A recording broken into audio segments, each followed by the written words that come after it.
Para un país que requiere cada vez mejores leyes, mejores normas y la aplicación más efectiva de la justicia, las noticias de cada día resultan particularmente preocupantes. Por eso analizamos el panorama de la justicia hoy en Colombia y lo hacemos con la jefe de la cartera, con Ángela María Buitrago. Señora ministra, bienvenida. ¿Cómo le va? Mucho gusto y gracias por el espacio. Señora ministra, recién empieza su trámite en el Congreso un nuevo intento de reforma a la justicia. ¿Qué le hace pensar a usted que esta vez sí será? Varios antecesores suyos probablemente fracasaron en el intento. Bueno, yo creo que el desarrollo del mismo proyecto permite decir que va a ser, si bien es cierto no ha sido pacífico, ya tiene 2 vueltas y esto en el plazo de septiembre a hoy. Eso quiere decir que por lo menos hay consenso, se han logrado diálogos, se han logrado intercambiar ideas y también generar convicciones frente a la necesidad de 2 mecanismos que son el principio de oportunidad, los preacuerdos, pero también indemnización integral y unas figuras que son necesarias para una justicia ágil. Yo creo que al contrario, ha sido un récord porque los congresistas han llegado a asumir también las ventajas y las virtudes de este proyecto. Para un ciudadano que nos esté viendo en este instante, para una persona que está en nuestra audiencia, ¿qué podría cambiar si ese proyecto finalmente es exitoso? A ver, lo que podría cambiar es revivir 2 mecanismos que son fundamentales para el sistema acusatorio. Y cuando hablo del sistema acusatorio es el sistema penal de procesamiento, investigación y procesamiento. Cuando nace el sistema en el año 2002 y se promulga en el 2004, toda la gente le apostó a un cambio de sistema. Y el sistema venía con principio de oportunidad y preacuerdos. ¿Qué es el principio de oportunidad? Es una forma de terminación de acción, de cesación o de interrupción de acción penal para lograr que las personas que son autores o partícipes entreguen información para que se puedan desmantelar las bandas, se puedan generar conocimientos de quiénes son los autores detrás del autor, se pueda significar una serie de hechos que son importantes para la justicia. En muchas ocasiones nos quedamos con el autor que dispara, pero no sabemos cómo está construida esa estructura de ahí hacia arriba. Y creo que es muy importante para la justicia contar con esa información y a través del principio de oportunidad se puede hacer. Igual, cuando las personas tienen la responsabilidad y asumen la responsabilidad, la justicia logra investigar y juzgar muy rápido para reparar también a la víctima, que es el tema de los preacuerdos. Y los preacuerdos significan la aceptación de la persona con información que le puede dar o con negociación en particular que le puede dar. Esto es un tema que venía así ensamblado, pero a través del primer año del 2005 a hoy, incluso las sentencias de la Corte Constitucional y de la Corte Suprema fueron desvirtuando las figuras del principio de oportunidad y preacuerdos de una manera u otra, porque no se conocían las figuras, porque eran extrañas a la mentalidad europeo continental que nos llevaba en ese momento a los códigos, pero a medida que se va viendo estos elementos dentro de un sistema que está vivo, como es el sistema penal acusatorio, estos 2 mecanismos son un mecanismo muy importante para contar con justicia ágil y eficaz. Por lo tanto, lo que ofrece esta reforma, que es una reforma parcial a 3, 4 artículos en particular y que está compuesta por 12 artículos, el articulado que se propone, lo que hace es decir, vamos a apostarle a lo que nació el sistema acusatorio, a que funcionen estos principios de oportunidad y estos preacuerdos, y sobre esa base creemos que puede ser mucho más ágil, más eficaz y sobre todo tener sentencias condenatorias en corto tiempo. Ministra, en Bogotá, en las penitenciarías de Bogotá, han detectado las autoridades organizaciones criminales que siguen delinquiendo desde la cárcel. ¿Cómo cortar eso de raíz? Bueno, creo que una de las instrucciones primeras que indicó el Ministerio de Justicia cuando llego yo al frente es la necesidad de investigar todas las acciones y los hechos que suceden dentro del sistema carcelario. Esto viene de vieja data. Esto significa que hay que profundizar en las estructuras, cómo la corrupción y las gobernanzas locales estaban controlando los centros penitenciarios, cómo de una manera u otra ha habido acciones coordinadas entre la Fiscalía, el IMPEC y la Policía, en donde se ha trabajado para desmantelar, incluso tenemos capturas de guardianes, de personas que hacen parte también del sistema carcelario, de personas que son familiares similares, en donde lo que tratamos de hacer dentro de toda esta articulación es investigar a fondo qué es lo que está pasando, porque siempre se dijo, algo está pasando en las cárceles, llevamos 60 años diciendo eso, pero investigaciones serias con capturas hasta ahora empiezan a producirse, entornos de operativos y operaciones que responden a investigaciones serias, a articulación muy clara entre la Policía Nacional, la Fiscalía, el IMPEC y obviamente el Ministerio de Justicia, que es la cabeza del sector, disposiciones que han obligado también a este Ministerio de Justicia que le pida a la Fiscalía unidades especiales, se le han enviado comunicaciones a la Fiscalía para que genere información de todos los elementos que se incautan en cada una de las operaciones. Se le ha permanentemente, se ha insistido y estamos en comunicación permanente con el director del IMPEC, que es adscrito al Ministerio de Justicia, tratando de hacer seguimientos a todas las actividades que se tienen dentro del centro carcelario. Yo creo que uno de los principales problemas, y eso lo identificamos claramente, en el tema de la posibilidad de limpiar o no limpiar el sistema carcelario, es la investigación, llegar hasta el último lugar donde nos provea esa investigación, que está la corrupción, las alianzas y obviamente la permanencia de la delincuencia. Hemos capturado personas en flagrancia que son guardianes con droga que suministran dentro del pabellón. Se han ordenado y se han librado órdenes de captura por los jueces para capturar guardianes que están ya siendo investigados desde hace unos 2 o 3 meses por todo este tema de seguimiento, extorsiones, etcétera. Y esto significa también entender que hay personas que ingresan a la cárcel, personas que visitan a los presos, que también tienen actividades de corrupción. Y esto nos lleva a nosotros a decir también que dentro del sistema carcelario hay corrupciones de todo nivel. Y hay corrupciones de todo nivel por los mismos grupos de presos o algunos presos de la población que tratan de imponer cobros, derechos, y que solamente dejan gozar de esos derechos a las personas cuando estas personas pagan una suma. Yo creo que esto es muy importante decírselo a la comunidad. El sistema carcelario hoy en día ha sido producto de varios operativos.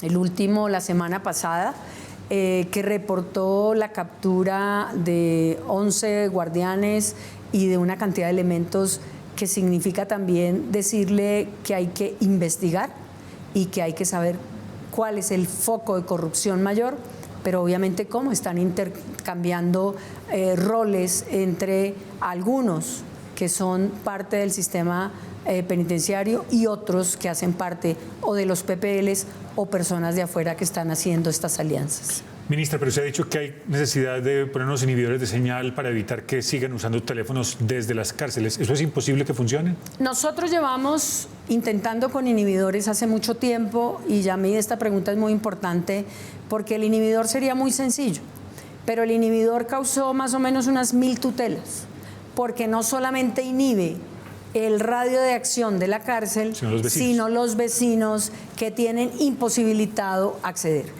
Esto nos ha llevado a proponer otros mecanismos que sean más focalizados, que sean más efectivos. Inclusive estamos trabajando con modelos de afuera para ver cuál es el más adecuado. Sacamos el decreto de 5 de julio del 2024 en términos de una serie de alianzas también con las operadoras telefónicas. Estamos trabajando en ideas que hoy en día van a empezar a operar y que creo que van a ser un elemento bien importante. Y esto nos lleva a decir que la solución no es blanco y negro. Cuando nosotros decimos tenemos la posibilidad de inhibir la señal de los celulares, miren, la última incautación es que es impresionante, o sea, entran entre 1000, 2000, 3000 equipos de radiocomunicación. Y esto significa decir, primero, quién los deja entrar, segundo, cómo entran, tercero, cómo los usan, cuarto, qué significa tener esos elementos. Y esto nos permite decir que todo esto necesita que se actúe con severidad, con responsabilidad, pero también entendiendo que hay problemas que la misma tecnología no ha logrado solucionar. El uso de los inhibidores es una de las apuestas, pero necesitamos un inhibidor especial, no el inhibidor general. Hay serios problemas de inseguridad en todas las ciudades, Bogotá, una de ellas, y la policía se queja de que captura a las personas quedan libres muy pronto y la justicia tiene a su vez una serie de justificaciones. ¿Cómo romper ese círculo vicioso? Yamid, yo creo que hay que mirar dos cosas. Este es un círculo vicioso mucho más amplio de lo que comenta usted. Y es mucho más amplio porque en un sistema excesivamente punitivista como el colombiano, casi que todos los delitos hoy en día, y hoy en día hay varios proyectos para aumentar la pena. La racionalidad del derecho penal es una de las necesidades del país. Y cuando nosotros hablamos de la criminalidad estamos diciendo, ¿por qué sueltan a las personas? Porque también hay un sistema en donde si no se demuestran ciertos requisitos, la persona no puede quedar en detención preventiva. Si la persona además no tiene posibilidad de fuga o que dañe la prueba o que lleve a peligro a la sociedad, pues técnicamente va a ser una persona que no va a tener detención, y eso porque la ley lo ordena así, no porque el juez lo diga, sino porque la ley ordena esas cosas. Entonces tenemos tres niveles. Uno, captura permanente, es decir, el nivel de violencia, el nivel de agresión, el nivel de criminalidad ha aumentado. Y ha aumentado por varias razones. Son fenómenos que usted no puede desconocer en el mundo entero. Son fenómenos de pobreza, de hambruna. El COVID generó muchas cosas en términos también de población que lleva a que muchas personas acudan a ese mecanismo. Otros que también tiene que ver con poblaciones extranjeras que están delinquiendo dentro del país. Y otro que tiene que ver también con la imposibilidad de que la justicia penal procese. Estábamos mirando capturas de 1.100 personas al mes. Si usted necesita tener 1.100 personas presas al mes, ¿cuántos centros carcelarios o de detención necesita? Y eso es absolutamente incosteable para un Estado. Y esto lleva entonces a esos tres niveles. Uno, en donde necesita usar el derecho penal. Otro, en donde sabe que el derecho penal no lo necesita. Y tres, en donde definitivamente es indispensable que esa persona no salga un solo segundo. Y esta es la ponderación que hace el juez bajo la ley. Y entonces aquí la pregunta es, ¿salen porque quiso el juez? No, salen porque no cumplen los requisitos que tiene. O dos, que también es un tema bien problemático, es que no procesan adecuadamente las escenas, no presentan adecuadamente la evidencia, y por esa razón el juez dice, aquí usted no me demostró que esa persona es autora o partícipe. Y el tercer nivel, cuando yo hablo de presunción de inocencia, lo que digo es que en nuestro Estado colombiano parte de la base de que todos se presumen inocentes hasta que no se le demuestre lo contrario. Entonces, estas afirmaciones, digamos, populistas o mediáticas de que la persona que captura es culpable o responsable, pues no pueden ser automáticamente asumidas por un juez que lo que tiene que garantizar es el derecho de esa persona. Ministra, a propósito de delitos, por ejemplo, en Bogotá preocupa mucho a las autoridades, al alcalde Galán y a la sociedad de los feminicidios, pero la Fiscalía no toda muerte de una mujer lo tipifica como feminicidio. ¿Qué es lo que está pasando ahí? Porque las cifras pueden mostrar una reducción cuando en realidad es que la Fiscalía tiene problemas para tipificarlo como tal. Bueno, eso que cuenta usted, Yamid, es un problema real en todos los países, porque también hay múltiples tipos penales que traslapan la realidad de la violencia. Dos, cuando se habla de feminicidio, yo tengo que demostrar que la muerte de la mujer es por razón de ser mujer o por identidad de género. ¿Eso qué quiere decir? Que no, la muerte de una mujer siempre será feminicidio. Pero técnicamente, cuando hay elementos para sospechar que hay un patrón de criminalidad, que significa que la mataron por celos, que la mataron porque si no es conmigo no es con nadie, que la mataron porque se divorció y le juró el marido que no iba a poder, eso técnicamente es un feminicidio, eso ya no tiene discusión. Está trabajando uno sobre patrones que obligan dentro del derecho internacional y sobre todo siguiendo el protocolo contra el feminicidio latinoamericano, que obligan a que las indagaciones y las investigaciones inicien desde feminicidio, y si llega a encontrar un elemento que diga ya no, pues se cambia. Pero la regla ahora es que cuando nosotros vemos estos patrones, tenemos que decir, aquí lo que tenemos que ver es una muerte por feminicidio. La investigación es diferente, la forma de recepcionar y manejar lo que nosotros llamamos en Fiscalía el programa metodológico es diferente, necesita recoger una serie de información contextual que no la tienen otros delitos. Y pongo el ejemplo para que entiendan más claro. Si a una mujer la matan por robarle un celular, ese es un delito de homicidio agravado, pero no es un delito de feminicidio. Cuando yo hablo, la mujer la matan por razón de ser mujer o en condición de género, estoy diciendo categóricamente es feminicidio. Y entonces aquí viene el problema. No todas las personas conocen estos elementos y debe capacitarse. Ahora, la Fiscalía tiene una unidad especial, pero digamos que aquí también hay otras normas, violencia intrafamiliar, ahorita estamos sacando una cantidad de proyectos que pueden confundir también qué clase de tipo penal tenemos, pero el feminicidio en mi criterio, el 104A, es clarísimo en esos contextos.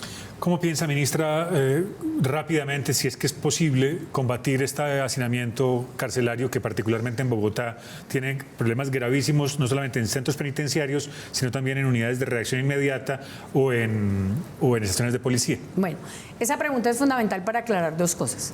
Los centros transitorios, es decir, los que están en las comandancias de policía o en las estaciones de policía, no son competencia del Ministerio de Justicia.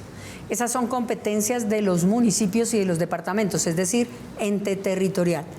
Desde hace mucho tiempo, la ley obliga a que los entes territoriales mantengan el cuidado de los transitorios porque son personas que están transitoriamente detenidas. La competencia del IMPEC es frente a los condenados. Sin embargo, el aumento de las detenciones transitorias a hoy, bueno, a ayer, no puedo decir a hoy, teníamos 22.500 detenidos transitoriamente en el país. Y condenados tenemos 107.000 en centro intramural, que es decir, en Los Herones, y tenemos más o menos 63 o 65.000 en detención domiciliaria, que también tienen que ver con el IMPEC. Y entonces lo primero que hay que decir es, hemos hecho trabajo con los alcaldes, con los gobernadores, para lograr mostrarles que la obligación está radicada por ley en los entes territoriales. ¿Y con el de Bogotá se va a poder hacer? Ya lo hicimos, no hemos tenido reuniones con el alcalde Galán, hemos tenido muy buenas conversaciones en el tema de cómo lograr integración y articulación. Hay unos proyectos en particular bien importantes. Lo que pasa es que, Yamit, solucionar un sitio transitorio de más o menos, creo que en Bogotá hay 2.500 personas, significa también decir que yo no puedo construir de la noche a la mañana. Tengo la necesidad de, entre otras, mirar si el POT me autoriza esa clase de centros transitorios. Necesito buscar personas que custodien a esa población, porque yo estoy utilizando la policía, o yo no, los entes territoriales están usando la policía y generan una pérdida muy importante en seguridad, porque la policía, en lugar de estar haciendo lo que tiene que hacer, está haciendo lo que no tiene que hacer, que es custodiar los transitorios. Y esto significa buscar alternativas, o sistema APP, que son construcciones particulares, o lo que también está prestando el servicio del IMPEC, que son convenios, que esto es muy importante. Porque hay municipios que no tienen plata para garantizar la supervivencia ni la estabilidad de estos detenidos. Hacemos convenios en donde el sistema carcelario le presta el servicio a los entes territoriales, obviamente ellos se encargan de la manutención y del manejo, y sobre esa base el ERON, o sea, el establecimiento de reclusión, le presta vigilancia, alimentación y demás, y esto ha servido para que muchos municipios hoy en día estén descongestionados. Pero tampoco tenemos capacidad, y ahí viene el tema del hacinamiento. El COVID deshacinó, pero después del COVID se ha vuelto a subir el hacinamiento. Los sistemas carcelarios, lo que se llaman ERONES, establecimientos de reclusión, tenemos en este momento entre un 23 y un 29% de hacinamiento. Pero al hacer estos convenios para proteger a esa población, se ha subido un poco más. Pero tenemos una expectativa con 3 centros carcelarios que entregamos nuevos el año entrante. Tenemos más o menos 1.800 cupos que van a ser nuevos. Esto significa también apostarle a que podamos redistribuir, pero también una cosa muy importante, y es que estamos apostándole a la resocialización, a la salida temprana con utilidad pública de las mujeres y sobre todo a regularización de muchos de los condenados que hoy pueden tener cumplimiento de requisitos, pero que se ha demorado el trámite bien por la parte administrativa o bien por los jueces de ejecución de penas. Ya tenemos un acuerdo bien importante y actuamos, digamos, de manera interinstitucional, Consejo Superior de la Judicatura, Defensoría del Pueblo, Fiscalía. Esperamos, y lo digo de verdad, esperamos que el año entrante, en enero, podamos contarle al país que todas estas medidas han servido y para qué han servido. ¿Y todas esas medidas ayudarían a reducir en qué porcentaje el nivel de hacinamiento de las cárceles? Digamos, si el tema de utilidad pública se aplica en toda su extensión, podemos decir que por lo menos... ¿Es aplicar otro tipo de castigos? Sí, la utilidad pública es una medida alternativa que significa que la mujer puede salir del centro penitenciario, puede trabajar en utilidad pública y tiene la posibilidad, entre otras, de estar con sus hijos o con las personas de su familia. Y esto significa que tenemos que tener y cumplir una serie de requisitos, personas que tienen la comisión de algunos delitos. Y aquí creemos, dentro del censo que se ha hecho, que más o menos un 30% de la población femenina tendría derecho a esta utilidad. ¿Y con los otros mecanismos para la población masculina, que es sustancialmente más numerosa? Claro, y con los otros mecanismos tendríamos que hacer, estamos acabando un censo de cuáles son las personas que ya dicen haber terminado su situación o tener derecho a un beneficio de libertad. Y desde ese punto de vista estamos en una función muy importante, incluso esto se ha comentado con el Consejo Superior, la Defensoría está muy al tanto de esto y también nos ha ayudado, la Procuraduría y obviamente la Fiscalía, entendiendo que hay personas que ya pueden estar a puertas de esa libertad. Pero volvemos a lo mismo, si se sigue delinquiendo en esa proporción o se sigue capturando en esa proporción y se sigue generando condena en altas proporciones, no hay remedio, no habrá remedio ni cárcel. Podríamos hacer una cárcel en el país que tendríamos y necesitaríamos 2 o 3 cárceles más. Ministra, pero ustedes han insistido en un montón de mecanismos, además de solución de controversias, de conflictos, de conciliaciones, en fin, eso lo han ensayado diferentes gobiernos. ¿Cómo hacer para que eso de verdad sea efectivo y reduzca la presión sobre los juzgados? Bueno, yo creo que lo que se llama MASC, Mecanismos Alternativos de Solución de Conflictos, es una apuesta del Ministerio de Justicia en conciliación y mediación. Y esto significa que hemos podido hacer festivales de conciliación y mediación en determinados departamentos, en donde en una semana hemos conciliado 6.500 casos. Eso no lo saca los juzgados de Colombia. Y sobre esa base significa también enseñar a autogestionar el conflicto. En muchas ocasiones los conflictos son vecinales o los conflictos son territoriales. Obviamente la conciliación y la mediación son para las causas pequeñas, llamémoslas así. Pero incluso pueden sostenerse también en temas de hurtos, en donde se devuelva el elemento, en donde se le haga una reparación. Y también la conciliación y mediación puede servir para descongestionar la justicia, sí, pero también para acceder a la justicia de manera mucho más directa y mucho más clara, en donde la víctima dice, mire, yo quiero que me repare así, acordamos entre victimario y víctima y sobre esos supuestos se acabó, firmamos el documento de conciliación, usted va a su casa y yo para mi casa. Y sobre esos elementos significa decir claramente que la mediación y la conciliación, entre otras, yo no digo que son alternativos, sino que deberían ser los primeros en solucionar conflictos. Estamos enseñando a los estudiantes, hemos hecho cursos de capacitación, acaban de graduarse y de ganar los premios los colegios que más le apostaron a la mediación. Estamos formando en mediación y en conciliación en niños, niñas y adolescentes. Ellos son los que enfrentan en los colegios, entre otras, una violencia muy alta, el bullying y otra clase de violencia. Ellos ya hoy asumen el papel de mediadores y conciliadores y eso nos permite decir que son las personas que mañana van a permitir arreglos dentro de la sociedad. Ministra, por último, el asunto de la jurisdicción agraria. Es uno de sus logros de gestión, ese paso por el Congreso. ¿Qué garantiza que la jurisdicción agraria no va a traer más conflictos en el campo y particularmente que no quede relegado el tema ambiental o supeditado a lo agrario? Bueno, yo creo que la jurisdicción agraria lo que pretende, y tal y como está redactada el proyecto de ley, es que se tenga acceso a la justicia en sitios y territorios donde el conflicto arrebató a muchas personas su tierra, en donde se generaron despojos con connivencia incluso de notarios y autoridades, en donde nadie tuvo la posibilidad de reclamar el derecho a su tierra y el derecho a semilla. Y esto significa decir que la jurisdicción agraria lo que pretende reglamentar es cómo acceder a la justicia en territorios tan complejos y tan convulsos, entendiendo que hay una estructuración de justicia que va a llegar a esos lugares. 2, garantizar, entre otras, una serie de obligaciones en diferentes procesos, deslinde, amojonamiento, baldíos, etcétera, que significa también tener la opción para llegar a asumir una respuesta desde el ente administrativo que diga esta tierra es suya y ahí acabó y si hay conflicto que vayan al juez.